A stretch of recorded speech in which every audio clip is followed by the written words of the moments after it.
잠언 말씀을 열심히 읽으셨을 겁니다.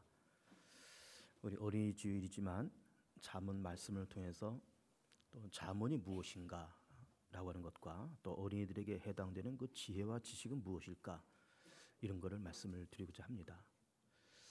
이스라엘 나라가 세워졌을 때 연대가 대략 한 주전 1000년 이렇게 말씀을 드렸죠. 초대왕 사울, 그 다음에 다윗, 솔로몬, 르호보암 이렇게 흘러오면서 그 네 번째 왕인 르호보암 왕 때 주전 한 900년경에 나라가 남부로 그렇게 분리됩니다. 그러면서 우리는 지금 잠언과 전도서 혹은 아가서 이렇게 보면서 이 세 권의 책을 그 이스라엘의 세 번째 왕인 솔로몬이 씁니다. 솔로몬은 다윗이 밧세바를 통해서 낳은 아들이고 그러면서 이 솔로몬이 이제 왕으로 재직하면서 기브온 산당에 올라가서 1000번제를 드립니다. 하나님께서 솔로몬에게 말씀하시기를 네가 바치는 1000번제를 받았으니 네가 무엇을 요구하느냐, 내가 너에게 무엇을 줄까, 그렇게 말씀하시니까 솔로몬이 하는 말이 하나님, 내가 왕입니다. 왕이면 여러 가지 국사를 내가 관장해야 되고 또 재판을 할 때 지혜롭게 모든 것을 재판을 해야 될 텐데 하나님 나에게 지혜를 주십시오. 그렇게 요구를 했더니 하나님께서 그 솔로몬의 지혜를 요구하는 그것을 기쁘게 받으시면서 지혜와 아울러서 부귀와 영화까지 솔로몬에게 주십니다. 그래서 솔로몬이 하나님께로부터 받은 그 부귀와 영화를 가지고 대단히 화려하게 인생을 삽니다. 또 하나님께로부터 그 지혜를 받았기 때문에 받은 그 지혜를 가지고 이 잠언도 쓰고 전도서도 쓰고 아가도 쓰고 그렇게 합니다. 그러면서 이 솔로몬이 얼마나 지혜로운 사람인지 이 세 권의 책을 썼을 뿐만 아니라 여러 시도 쓰고 작곡도 하고 자연과학 서적도 쓰고 그러면서 이 솔로몬의 지혜와 예루살렘의 부귀 영화를 보고자 여러 나라의 왕들과 또 그 여왕들이 그렇게 솔로몬을 아련하고자 그렇게 예루살렘에 왔고 그리고 예루살렘의 부귀 영화를 보려고 많은 그 이방의 나라의 그 사신들이 그렇게 예루살렘으로 찾아왔다라는 말씀이 기록이 되어 있습니다.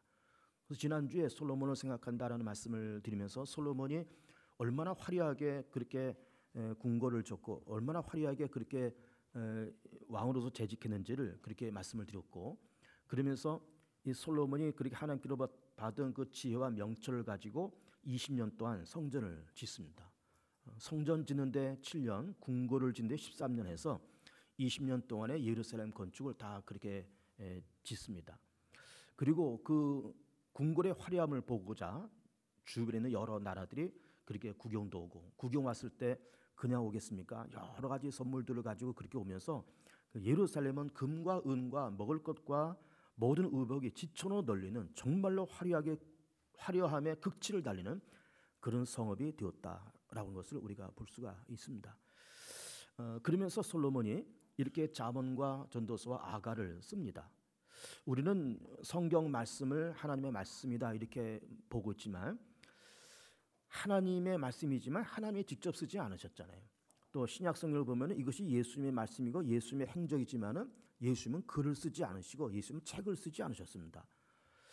구약 시대 때는 하나님께로부터 성령의 감동을 받은 선지자들인지 믿음의 사람들이 하나님의 성령에 감동돼서 받아 쓴 책이 이제 구약성이 되었고 신약에서는 예수님의 탄생과 삶과 죽음 그리고 부활 이런 사건들을 가까이서 목격한 예수님의 제자나 사도 바울 이런 사람들이 역시 성령의 감동을 받아서 쓴 책들이 이제 신약 성경이 된 거죠.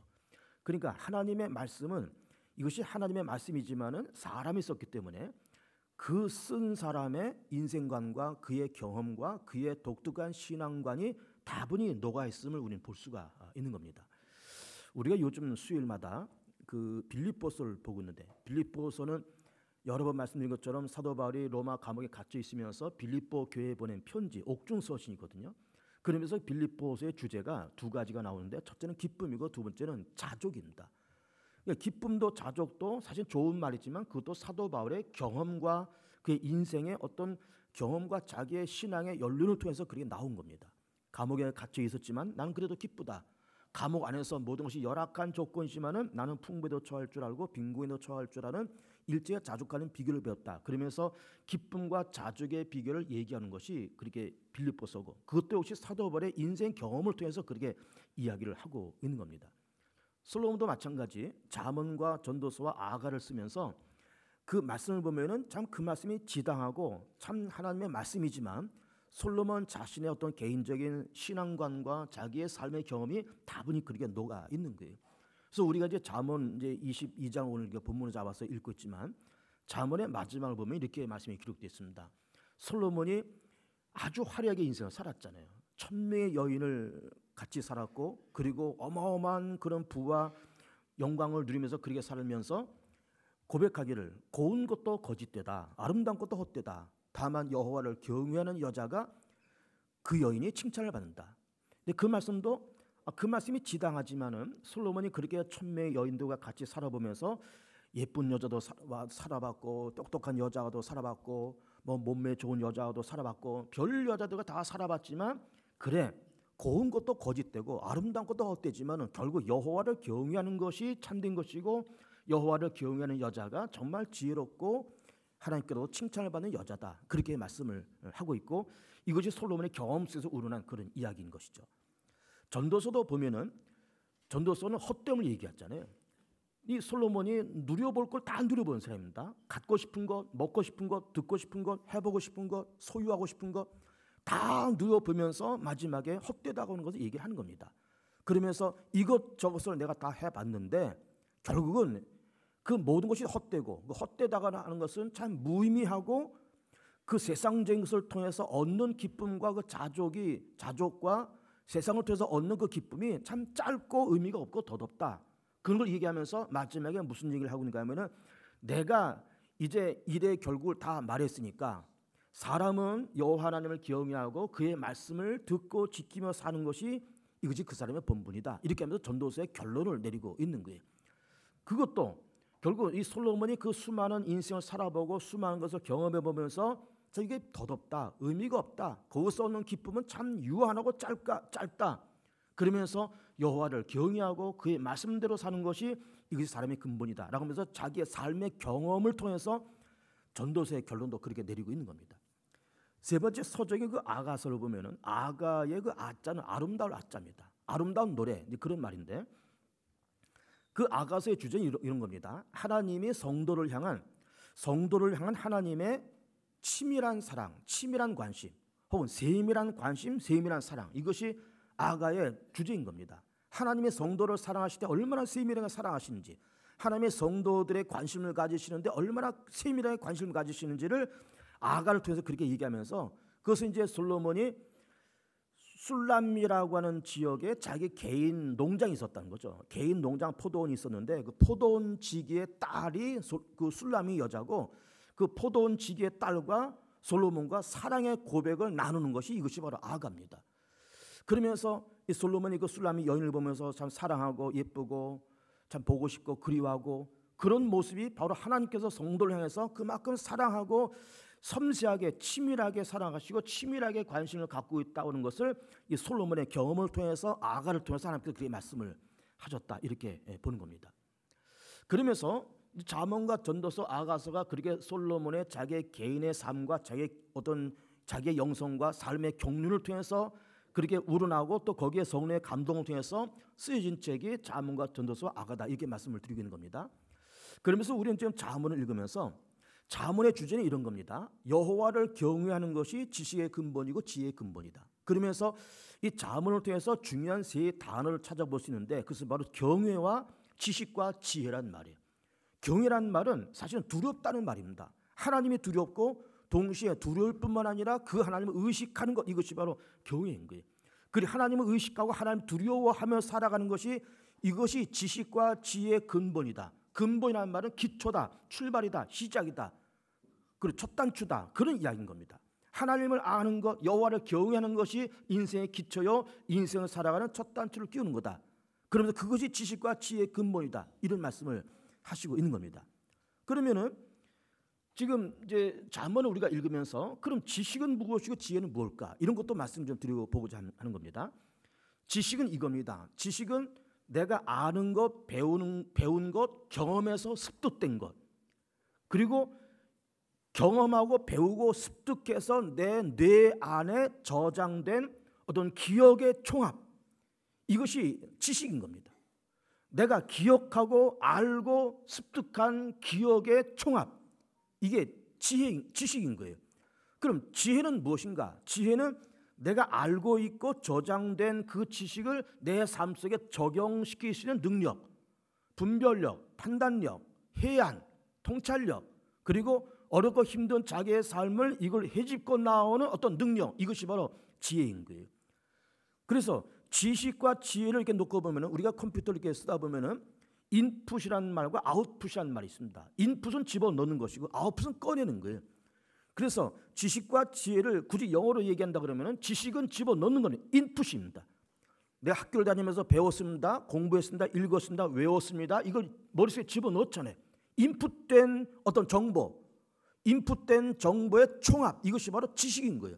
지혜는 내 속에, 내 뇌 안에 저장되는 모든 지식과 정보의 총합을 꺼내서 내 삶 속에 적용시키며 살아가는 이 능력, 이것이 바로 지혜인 겁니다.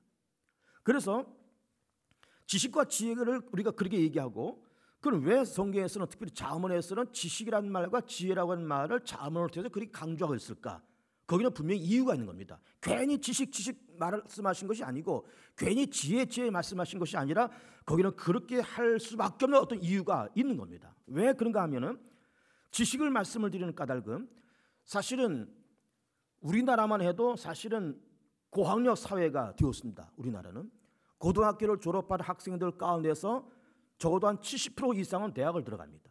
그래서 웬만하면 다 학사학위를 갖고 있고, 또 웬만하면 또 석사학위도 갖고 있고, 박사학위도 흔하게 갖고 있습니다. 뭐 공부 좀 한다는 사람도 웬만하면 석사, 박사학위는 대부분 갖고 있어요.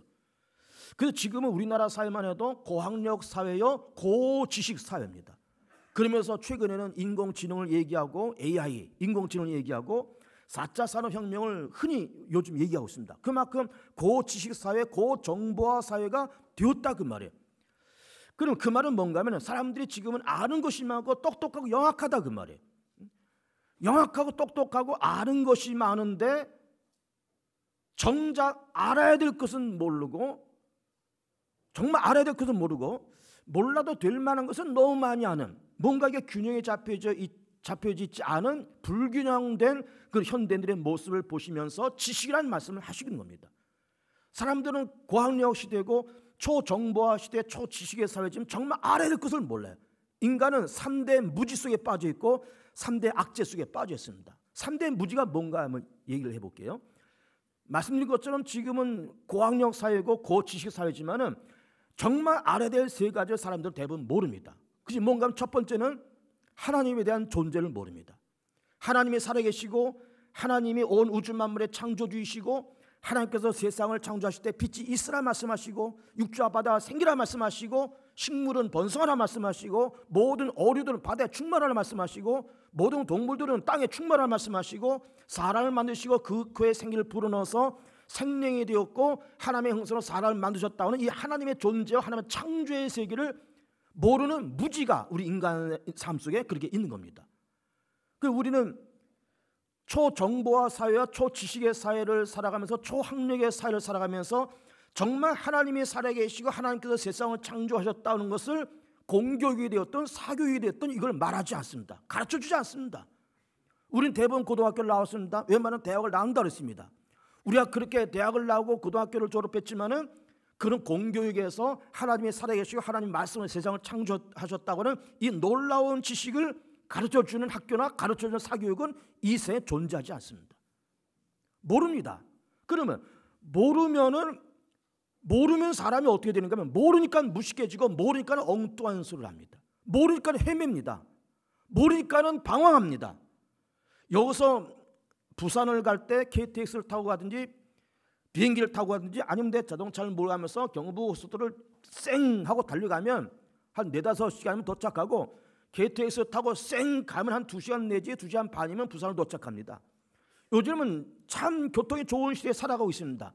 그런데 부산을 가려면 그렇게 가는 것이 좋아 라고 하는 것을 이게 모르면, 모르는 채 부산을 간다 그러면 부산이 이게 남쪽인지 북쪽인지 서쪽인지, 부산이 공중에 떠 있는지, 부산이라는 동네가 땅속의 깊이 바뀌었는지 또 어떻게 가야 되는지 이게 모르니까 일평생을 헤매면서 살기는 살고 헤매기는 헤매고 노력은 해봤지만은 부산을 도착하지 못하는 어리석음이 우리 모든 사람들이 있다 이 말이에요. 아니 그까지 그 KTX 타면 2시간이나 2시간 반이면 쌩하고 갈 거를 모르니까는 일평생을 헤매면서 나중에 찾으면 다행인데 찾지 못한 채 인생 끝나버립니다. 이것이 인생의 무지함을 가르치는 첫 번째 무지예요. 하나님 모르는 사람이 어떤 말 하는지 제가 한번 얘기를 해볼게요. 제가 어느 세미나를 이렇게 들어봤는데 대학교 교수고 박사학위를 받은 사람이고 자연사 박물관의 관장이라는 사람이 이런 말을 합니다. 자, 오래전에 공룡이 이 지구 땅에 살았다. 공룡이 살았다는 것까지 인정을 합니다. 어떤 혜성이 지구와 충돌했다는 거예요. 그래가지고 이 지구가 갑자기 어떤 자연 변동이 생겨서 토끼보다 더 큰 동물들은 거의 다 멸종했다는 거예요. 물론 공룡도 멸종하고 그 이상의 동물들이 다 멸종했다는 거예요. 그리고 지구 땅이 황폐화되어 버리고 토끼만한 여러 동물들이 이렇게 다니면서 다 멸종되고 먹을 것이 없어 이렇게 돌아다니다가 물속에 이것이 뭐 바다가 되었던 뭐 민물이 되었던 물속에는 물고기들이 사는 걸 보면서 물고기를 잡아먹으려고 이 토끼들이 바다를 뛰어들어갔다는 거죠. 그리고 그 속에서 물고기 한 마리 집어먹고 육지에 나와서 살고 또 한 마리 집어먹고 육지에 살다가 그러지 말고 아예 바닷속에서 살자 하면서 바닷속에 가서 물고기를 잡아먹고 사는 이 토끼가 자라서 고래가 됐다는 거예요.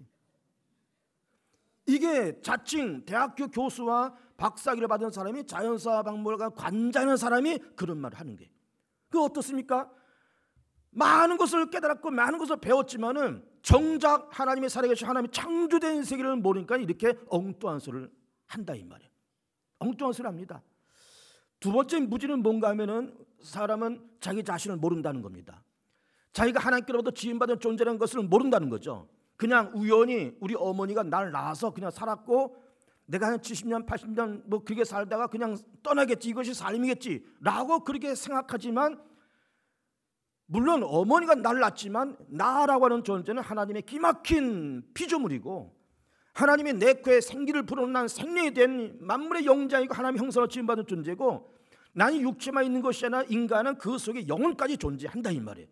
육체는 먹고 마시고 운동하고 건강을 잘 지키면 육체는 건강하지만은 사람은 다른 동물과 달리 영혼이라는 존재가 있어서 영혼은 하나님을 갈망하고 영원의 세계를 갈망하는 그 어떤 실체 이것이 바로 영혼인 겁니다. 육체는 먹고 마시고 쉬고 운동하고 그러면 건강하지만은 영혼은 하나님을 만나야 건강하고 영혼은 영혼의 세계를 깨달을 때 영혼은 건강한 거예요. 하나님을 만나고 그 어떤 실체, 영혼을 삼은 어떤 실체인 영혼이 우리 속에 있다는 것을 대부분의 사람들은 모릅니다. 눈에 보이는 육체만 바라보면서 먹고 마시고 놀고 그러면 다 살겠지라고 그렇게 생각되지만은 우리 인간의 속에는 하나님을 갈망하는 어떤 실체, 영원의 세계를 갈망하는 어떤 실체가 있는데 그것이 바로 영혼이고 영혼이 사람 속에 있다는 것을 대부분의 사람들은 모르면서 살아간다 그 말이에요. 세 번째는 뭘 모를까요? 미래를 모릅니다. 우리는 다 똑똑한 사람들이고 컴퓨터를 하고 다 우리는 이제는 대중매체 속에 다 그렇게 살아가지만은 우리는 미래를 모르면서 그렇게 살아갑니다. 첫째는 자기 자신의 미래를 모릅니다. 이제 이렇게 살다가 뭐 한 7, 80년, 한 8, 90년 살다가 죽으면 끝이겠지. 그러면 그렇게 자기의 미래를 내다봅니다. 죽으면 끝이겠지. 이 이상도 지금 2018년도인데 조금 이따 2019년도가 될 것이고 2020년, 30년 무한정으로 세상을 흘러가겠지라고 그렇게 생각하지만 그렇지가 않습니다. 인생의 미래는 세상의 미래는 딱 정해져 있습니다. 이 지구 땅에 언제까지 자전과 공존하는 것이 아니고 태양이 언제나 뜨겁게 저렇게 타는 것이 아니라 하나님이 창조한 때가 있다 그러면 마지막 때가 존재하는 거예요. 시작이 있으면 끝이 있는 것이고 창조가 있으면 종말의 때가 있는 것이고 지구도 언젠가는 자전과 공존이 멈추고 태양도 뜨거운 불덩어리가 그 불덩어리의 열과 빛을 잃을 때가 있다는 것이고 마지막 때가 있다는 거죠. 이것이 성경에 말씀하신 겁니다. 그러나 이거를 어느 누구도 말하지 않습니다. 무한정 세상을 흘러간다고 그렇게 말을 하지 언제가 세상이 끝난다 all stop 될 날이 있다고 하는 것을 세상은 말하지 않습니다. 본인이 모르니까 또 말도 못하는 거죠. 그리고 인생을 살다가 어떻게 하면 7, 80년 살다가 그냥 늙어서 병들어 죽겠지라고 생각하지만 인간은 언젠가는 죽는 것이고 왜 죽을까? 인간은 죄 때문에 죽는 것이고 죽지만 죽음으로 다가 아니고 죽은 다음에 부활의 세계가 있고 영생이 있고 영원의 나라가 있고 천국과 지옥이 있고, 그래서 믿음의 사람과 선한 사람은 천국에 들어갈 것이고 그렇지 않은 사람은 지옥불에 떨어질 것이고, 그러면서 우리의 삶의 미래를 내다볼 수가 있습니다. 아, 죽음이 있지? 그래, 죽음이 다가 아니라 그 다음에 부활의 세계가 있다, 영생의 세계가 있다, 천국이 있다. 믿음의 사람이 이것이 보여지는 겁니다. 그러나 세상에서는 죽음의 세계가 왜 오는지, 부활의 세계가 뭔지, 생명의 세계가 뭔지, 천국의 세계가 뭔지를 세상은 말하지 않습니다. 인간은 그 3대 무지 속에 빠져 있습니다. 하나님에 대한 무지, 자기 자신에 대한 무지, 미래에 대한 무지가 사람이 있고, 이거를 공격이 되었든 사격이 되었든 세상에서는 절대로 말하지 않습니다. 분명히 이게 필요한 지식인데, 꼭 알아야 되는 것인데 세상은 그걸 말하지 않습니다. 그러나 예수님께서는 요한복음 8장을 보면 이렇게 말씀합니다. 나는 세상의 빛이니 나를 믿는 자는 어둠에 다니지 아니하고 생명의 빛을 얻으리라. 놀라운 말씀하고 있습니다. 예수님께서 내가 빛이야, 내가 빛인데 나를 믿어, 그럼 너희도 어둠에 다니지 않고 생명의 빛을 얻어서 빛의 길을 걸어갈 걸, 그렇게 말씀하시는 거예요. 그 빛이라는 말씀이 뭘까요? 우리가 예수님 믿으면 예수님께서 우리 가운데 무슨 이렇게 전깃불을 켜주시고 그런다는 말씀일까요? 물론 그런 말씀도 되기는 되지만, 빛이라고 하는 거는 어두운 가운데 빛을 비치면 모든 게 다 보이잖아요. 그래서 예수 그리스도를 믿으면 내가 예수님 때문에 구원받아서 죄사함 받고 하나님의 자녀가 되지만, 예수님을 믿으면 자꾸 보여지는 역사가 일어납니다. 보이는 역사. 하나님이 보이고 내가 보이고 세상이 보이고 내 미래가 보이고 세상의 미래가 보이고 세상의 종말이 보이고 자꾸 보입니다. 하나님이 보이니까는 세상을 방어하지 않습니다. 그 하나님을 경외하고 의식하고 두려워하고, 내 자신을 보여지니까 내가 참 초라한 죄인이고 내가 부족한 사람인 것이 보여지니까는 난 세상을 겸손하게 그렇게 살아가고, 내 미래가 보여지고 세상의 미래가 보여지니까는 지금 믿음으로 준비하고 기도로 준비하고 그날을 준비하고 죽음을 준비하고 부활을 준비하고 하나님 나라를 준비하고 다 준비하고 살아갑니다. 모르는 사람들은 준비도 못하고 있는지도 모르고 그냥 죽고 그냥 지옥 불끈에 빠져버리고, 아는 사람은, 이 보는 사람은 그것을 준비하고 그리고 그것을 예비하고 보여지니까. 그리고 인간은 3대 악재 속에 빠져 있습니다. 제가 여러 번 말씀드렸습니다. 인간은 사망의 권세와 사단의 권세와 죄의 권세 가운데 빠진 것이 인간의 운명입니다. 그러나 이것도 역시 세상에서는 절대로 말하지 않습니다. 세상에서 마귀 사단 얘기합니까? 사람이 다 죄 아래에 빠져서 모든 사람이 다 죄를 지음에 하나님이 영광이지 못하게 되었다, 이건 누가 말합니까? 의는 없네 하나도 없다는 말 합니까? 한 번 죽은 것은 정한 것이고 그 다음에는 하나님의 심판했던 것을 말합니까? 말하지 않습니다. 엄연히 있는 사실인데 정확하게 그렇게 될 사건임에도 불구하고 세상은 말하지 않습니다. 그러나 성경은 그걸 말씀하고 있습니다. 사단이 존재한다.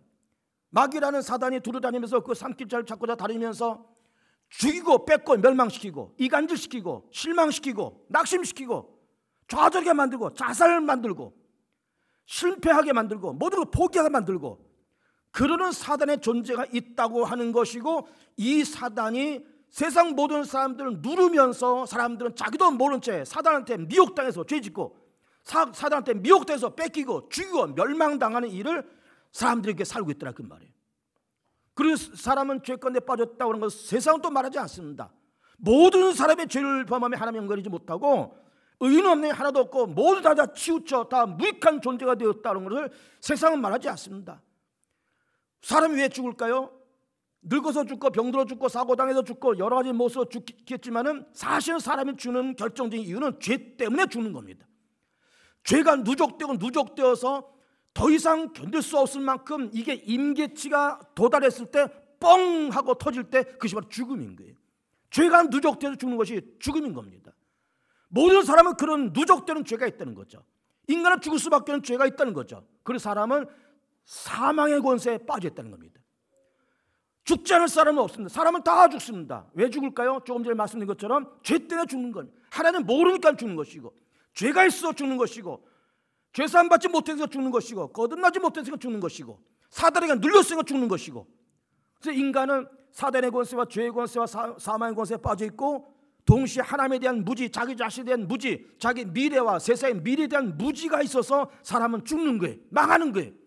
그러나 그렇게 망하고 그렇게 죽고 그렇게 세상이 그것 때문에 혼돈되고 있다고 하는 것을 세상은 말하지 않습니다. 모르니까 말하지 못하고 세상은 절대로 그걸 우리한테 가르치지 않습니다. 그러나 성경만큼만은 그걸 말하고 있습니다. 하나님을 알아야 된다. 인간 하나님께로부터 지음받은 피조물이다. 인간은 영원히 존재한다. 사람의 미래는 한 번 죽어서 정하고 하나님의 심판이 기다리고 있다. 이걸 성경에 말씀하시고 있고, 사단의 존재와 사람의 죄권에 빠졌고 사람은 사망할 수밖에 없는 존재나 예수 안에서 영생을 얻을 수 있다는 것을 말씀하신 것은 유일하게 성경밖에 없습니다. 성경밖에는. 이것이 지식과 지혜입니다. 이걸 아는 것이 지식이에요. 하나님을 아는 것, 나를 아는 것, 나의 미래를 아는 것, 그리고 사단이 존재한다, 나는 죄 가운데 빠졌다, 나는 사망 곳에 빠졌다는 것을 아는 것이 지식인 겁니다. 이 지식, 아는 것이 지식입니다. 인풋된 것이 지식입니다. 그런데 이걸 꺼내서 삶 속에 적용을 시키는 것이 지혜라고 하는 말씀을 드리고 싶은 겁니다. 그러면 내가 알았습니다. 아, 하나님이 계신 거야. 나를 알았다. 나의 미래를 알았다. 아, 사단이 존재하는구나. 죄가 있구나. 사람은 죽음 가운데 빠져 있구나. 이걸 내가 알았습니다. 이게 지식이에요. 그 아는 지식을 내 삶 속에 적용시킬 수 있는 능력, 이걸 아웃풋시켜서 내 삶에 적용시키고 분별력을 갖고 해안을 갖고 그리고 또 어떤 통찰력을 갖고 어려움 가운데 빠지는 내 삶을 헤쳐나오는 능력을, 내가 갖고 있는 지식을 내 삶 속에 적용시켜서 헤쳐나오는 능력이, 이것이 바로 지혜인 거예요. 이 지혜가 구체적으로 삶 속에 어떻게 적용돼야 할지를 몇 가지 예를 한번 들어보겠습니다. 우리 초등학생들 날 잘 봐. 고개 숙이지 말고. 무엇이 지혜인가를 잘 보라고. 우리 장녀분도 마찬가지입니다. 우리 아이들 초등학생들이 이제 아침 8시나 9시 가까이 돼서 학교 등교를 할 겁니다. 그러면 학교에서 준비물이 있으니까는 학교 등교하기 전에 문구점에 가서 학용품을 삽니다. 연필, 공책, 무슨 이런 거 삽니다. 삼각자 이런 거 삽니다. 이렇게 막 등교하는 시간에 아이들이 갑자기 몰리니까는 조그만 문구점에 아이들이 10대명, 20대명이 왕창 몰리는 겁니다. 그러면 문방구 주인이 정신이 없는 거예요. 여기서는 공책 달라, 여기서 연필 달라, 막 그러니까 정신이 없습니다. 이걸만 하다 보니까는 아이들이 그 문구점 주인을 보니까는 정신이 없어서 막 이렇게 있는 걸 보면서, 아 그래, 그냥 슬그머니 연필 하나, 공책 한 권, 삼각자 하나 그냥 슬쩍 내 가방에 놓고 가도 되겠지. 주인 안 보니까, 주인 정신 없으니까, 그러면서 가방에 쓱 넣었다고 쳐보세요. 어떤 아이는 주인이 정신이 없으니까는 내가 여기서 연필 한 대로 훔칠 수 있고 샤프펜 하나 내가 훔칠 수 있지만, 지혜로운 아이는 어떻게 하는가 하면은 내가 교회를 다니면서 하나님이 계시고 하나님이 모든 것을 다 지켜보신다고 했는데, 내가 이거 연필 하나, 샤프펜 하나 살짝 훔치면은 이거를 하나님께서 보시면 나 이 다음에 야단 맞을 거야. 하나님이 다 지켜보고 계셔. 이거 안 되지 하면서 훔치고 싶은 그 마음을 억누르고 이거를 슬며시 놓고 그냥 나오고. 지혜가 없는 아이들은, 하나님이 없다고 생각하는 아이들은 하나님에 대한 두려움이 없기 때문에 함부로 막 훔쳐가지고 나오는 거예요. 그럼 지혜 있는 자와 지혜 없는 자의 삶의 차이가 그렇더라 그 말이에요. 지혜 있는 아이는 하나님이 살아계시고 하나님이 다 보시고 계시다라고 하는 것을 아니까 그걸 못하는 것이고, 지혜가 없는 아이들은 하나님에 대한 의식이 없고 하나님에 대한 두려움 없으니까는 함부로 막 훔치고, 그들의 삶의 결과는 사뭇 엄청난 차이가 나는 거예요. 한 아이는 하나님의 축복 속에 나라 민족과 세계 위해서 멋지게 쓰임받는 아이가 되고, 지식이 없는 아이들은 하나님이 그 인생을 형벌하시고 벌 주시고 그 인생을 누르심에 아무짝 쓸모없는 그런 아이가, 그런 어른이 돼버리는 거예요. 그 어려서부터 지혜를 갖고 하나님의 살아계신 것을 알면서 크는 아이와 하나님이 없다고 생각하면서 큰 아이의 삶의 내용과 색깔과 결과는 사뭇 다른 겁니다. 절대적으로 다른 겁니다. 장년부를 상대해서 말씀을 드려볼까요? 예를 들어서 좀 요즘 이제 4월, 5월 한참 야유의 철이고 집안 내 대소사가 많은 그런 철입니다. 또 여기저기 야유회도 많이 가고 그럴 철입니다. 그래서 이렇게 의도적으로 그렇게 한 건 아니지만 주의를 한 줄을 못 지켰습니다. 주의를 못 지켰습니다. 주의를 못 지켜서 하나님께서 주의를 한 번 못 지켰다고 막 벼락을 때려 부시고 막 그럴 하나님은 아니지만, 우리가 주의를 범하면서 내가 지난주에 이런저런 일 때문에 주의를 못 지켰네. 그러면서 마음이 좀 불편하고 이렇게 해서 좀 안 됐지만 다음 주에 꼭 교회 가야지. 그리고 또 마음으로 기도하면서 하나님, 내가 지난주에 꼭 주의를 지켜서 해야 되는 건데 가서 예배를 드리고 다 그렇게 했어야 될 걸 내가 이렇게 저렇게 바빠서 못 갔으면 참 죄송합니다. 다음 주에 꼭 갈게요. 찾아뵐게요. 라고 하는 것이 이게 지혜입니다. 그러면서 동시에 주의를 어기면서 마음이 찝찝한 거예요. 이게 지혜로운 사람입니다. 그런데 하나님 없는 사람은 주의를 쉽게 범해도, 물론 하나님 없는 사람은 주의를 지키도 않겠지만 주의를 밥 먹듯이 어기면서도 마음에 절대로 양심이 가치가 없습니다. 하나님 앞에 죄송하다는 기도도 할 줄 모릅니다. 다음엔 교회를 나가야 되지 라는 말도, 그런 생각도, 그런 기도도 절대로 못합니다. 그러니까는 그렇게 지혜로운 마음을 가져서 주의를 한번 어기면서 마음이 좀 찝찝하고 하나님 죄송하면 다음에는 다음 주 꼭 나갈게요 라고 말하고 그렇게 생각하는 것이, 그러면서 주의를 어기면서 마음이 좀 찝찝한 것이 이게 지혜입니다. 그렇게 살면서도 아무런 감각이 없다. 물론 믿음 없는 사람은 감각도 없죠. 믿음 없는 사람은 주의를 지킨다는 그 개념도 없는 겁니다. 그러니까 세상을 막 살아가는 거예요. 그래서 지혜가 있다고 하는 것과 없다는 것은 이만큼 큰 차이가 있는 겁니다. 또 다른 예를 한번 들어볼게요. 어떤 부부가 있는데 남편이 좀 껄렁껄렁한 거 바람기도 있고 그렇습니다. 돈도 안 갖다 주고 나가서 딴짓하고 엉뚱한 짓하고 그럽니다. 그래서 여자가 생각하면서 참 속상하고 저 화상을 어떻게 하면 좋을까? 그러면서 마음이 속상해서 그냥 이혼을 해버릴까? 그러다가 너 바람편 너 그냥 바꿔서 걷더라. 그래 나도 마찬가지다. 나도 그럼 맞바람 피겠다면서 여자도 이게 막 손바닥이 마주치면서 여자도 여자대로 또 걷돌고 남자도 걷돌고 집안 엉망진창이고. 그러나 지혜로운 여자는 어떻게 하는지 보세요. 속이 상하게 상합니다. 저 화상을 어떻게 할까? 속이 상하게 상하고 참 이혼하고 싶은 마음이 하루도 12번 들고 가정을 깨서 어떻게 해보고 싶은 마음도 12번 들고 다 그러지만은 또 하루 참고 이틀 참고 또 1년 참고 2년 참고 그 남편의 이름을 가슴에 부여잡고 눈물로 기도하고 새벽에 나와서 기도하고 주일 나와서 예배드리면서 기도하고 주님 이 우리 남편 아무개 있지 않습니까? 한번 성령을 한번 후려쳐서 하나님 살아계신 것을 깨닫게 하시고 정신 차려서 다시 교회로 가정으로 돌아오게 해주십시오. 이 기도를 하루 이틀 1년 2년 5년 10년을 하면서 정말 하나님께서 마음에 감동돼서 그래 네가 그 똑같은 기도를 5년 10년 하니 내가 네 기도를 듣겠다 말씀하시면서 하나님께서 그 남자의 마음을 성령으로 감동해서 정말 버릴 거 버리고 끊을 거 끊고 정리해서 정리하고 가정으로 교회로 돌아오면서 가정이 정말 화목하게 되고 좀 믿음의 가정이 되었다. 이게 지혜인 겁니다. 이게 지혜인 거예요. 그러니까는 지혜라고 하는 것이 인풋된 것을 아웃풋으로 내밀면서 하나님이 살아계시다고 하는 것과 아까 3대 무지와 3대 악재를 다 깨달으면서 예술에서 이것이 다 보인다는 것과 그러면서 이것을 내 삶 속에 적용시키면서 어려운 자기의 삶의 환경을 하나씩 풀어나가는 이 능력이 바로 지혜인 거예요. 지혜인 겁니다. 요즘 대기업은 40이 넘으면 대부분 명퇴를 준비해야 됩니다.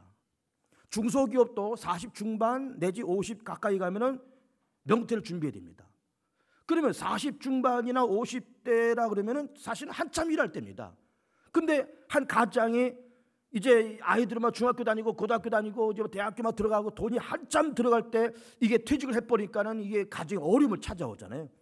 그래서 그렇게 뭐 남자가 이렇게 뭐 어쩔 수 없이 명퇴를 했지만은 그래 또 부부가 또 이렇게 열심히 하면서 남자는 뭐 그다음 그 전처럼 막 뻔짓하게 하면서 뭐 연봉이 1억 2억 되는 그런 직장 아니더라도 공장 나와서 기름 묻히고 먼지 뒤집어 쓰는 그런 일 길바닥에서 뭐 이렇게 뭐 하다못해 길바닥에서 막노동을 하는 그런 일을 할지라도 어쨌든 내가 먹고 살면서 아이들 길러야 되겠다는 마음이 남자도 갖고 여자도 팔을 걷어붙이면서 식당에 나가서 뭐 설거지도 하고 뭐 빌딩 청소도 하러 다니고 그러면서 비록 40대 중반에 한참 일할 나이에 퇴직을 해서 가정에 어려움이 찾아왔지만 남자도 정신 차려 그렇게 살고 여자도 정신 차려 살고 열심히 그럼에도 불구하고 믿음으로 살고 주일 성수하고 하나님 섬기며 살면서 명퇴는 빨리 했지만은 부부가 열심히 정성을 다해서 일하면서 허드렛 일, 어려운 일, 남들이 다 하기 싫은 3D 업종들 이런 걸 해가면서 아이들 고등학교, 대학교 다 졸업시키고 멋들어지게 장가도 보내고 시도 보내고 그리고 자기 믿음 생활도 잘하고 이게 지혜인 겁니다. 이게 지혜인 겁니다. 우리 교회 70이 넘은 어느 어르신께서 그런 말씀합니다.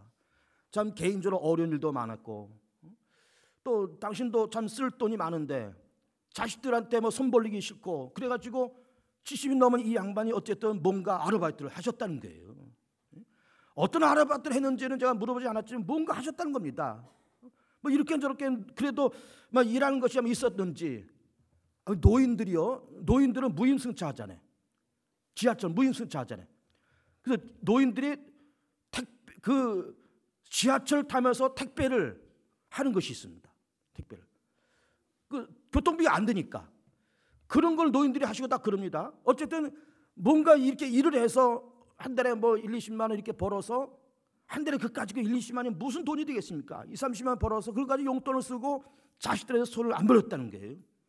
제가 그 말씀을 들으면서 또 최근에 또 좋은 일도 생기시고 그래서 그 얘기를 들으면서 야, 참 지혜로운 분이다.